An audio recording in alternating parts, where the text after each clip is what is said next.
Okay, this video is to go over the Panasonic calculator for network recorders.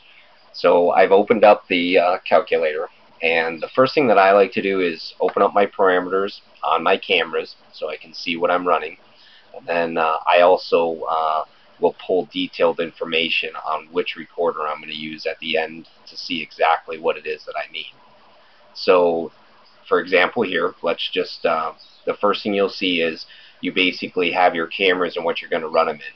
So JPEG cameras, how many cameras are you going to run in JPEG, how many cameras are you going to run in MPEG-4, except for the MP502 and the 504, which are megapixel. So they have a different bit structure. 4 VGA is megapixel. So here's your 4 VGA. This is for the NP304 and the NF302. This is 4 VGA or megapixel for the NP1004, and this is your megapixel on the NP502 and the NW504, which supports H.264, MPEG-4, and JPEG. So you can choose what you want. So let's say we have 16 cameras that are going to run in our MPEG-4. Maybe we have one camera that's going to be an NF302 or NF302, let's say, and then we're going to run, let's just leave this at 5, we're going to run 5 of our cameras in H.264. So now if I look down at my parameters here for my camera, you'll see that it changes as I highlight these. So if I come up here and click on the 16, I can say, okay, the 16 cameras that I'm going to run on MPEG-4, I actually want to run those at 2 megabits per second. Then I can come and say on the NP or the NF302, I actually want to run 4 VGA, and I can choose right here under the 4 VGA what quality and how many images per second I want to record. So I'm going to leave this at 11, and then I'm going to come down here to basically the the NW504, and now I'm going to look at actually H.264. And you can see this would be JPEG for that camera, this would be MPEG for that camera. So we're going to leave this in H.264, and let's just say we're going to do 10 images per second and bring it in at 1536 kilobits per second. So that is my cameras. So now I can see I have 22 cameras total. And the next thing it asks me is, well, how many days do I want to record for? So let's say I want to record for 30 days. I can click this to 30 days. And now it's asking me how many days or how many hours a day am I actually going to record. So I can go anywhere from, if I'm open 9 to 5, all the way to 24 hours a day. So in this case, we're just going to choose no motion detection. It's going to record all the time, 24 hours a day. So the next thing it asks me is, what hard drive capacities do you want to use? So I have my choice all the way up to 1.5 terabytes.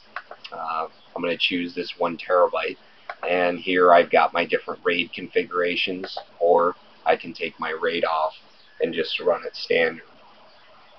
So now it basically shows me what I have for recorders. So you have the ND400, you have the ND300, and then you have the ND200 currently. The 200 only supports 320 gig drives, so you have to drop the 320 gig drives, and then it would open up your ND200. So we're going to go to this 1 terabyte, and we're going to look at these 2 recorders. So now I can see detailed information. So if I click on detailed information here, we can see that I'm going to require 1 ND400, 1 expansion unit, which is the HDE, and I'm going to need a total of 18 drives between the 2 boxes to record these 22 cameras. None of them are running JPEG. We're going to run 16 of them in the MPEG. We're going to run 1 of the NP304s, and we're going to run 5 of the NP502s, and that's going to give me a megabit per second rate of 51.712, with the amount of terabyte actually coming in at 17.82. So we can see here that we're going to need 17.82, and that's how they got 18 of the 1 terabyte drives, giving us 18 terabytes. So now this is all dynamic. I don't have to go and change things, but whatever I change is going to change coming across it. So if I come over here and I decide I'd like to see what 60 days is going to do, I can change that to 60, and then it takes my terabytes to where they are. So let's go back to 30 days, and let's say, well, we think we're going to have the facility's only going to be open 12 hours a day, and at night we're just going to record motion, and we don't plan on seeing any motion.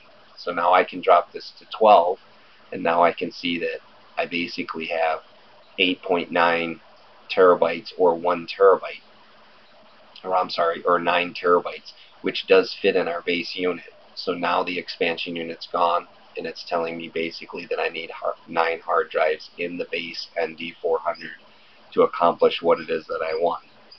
If I came up and changed a parameter of a camera and said, well, I want to run my megapixel at a higher rate, then all of a sudden all the calculations jump and it tells me what it is that I need.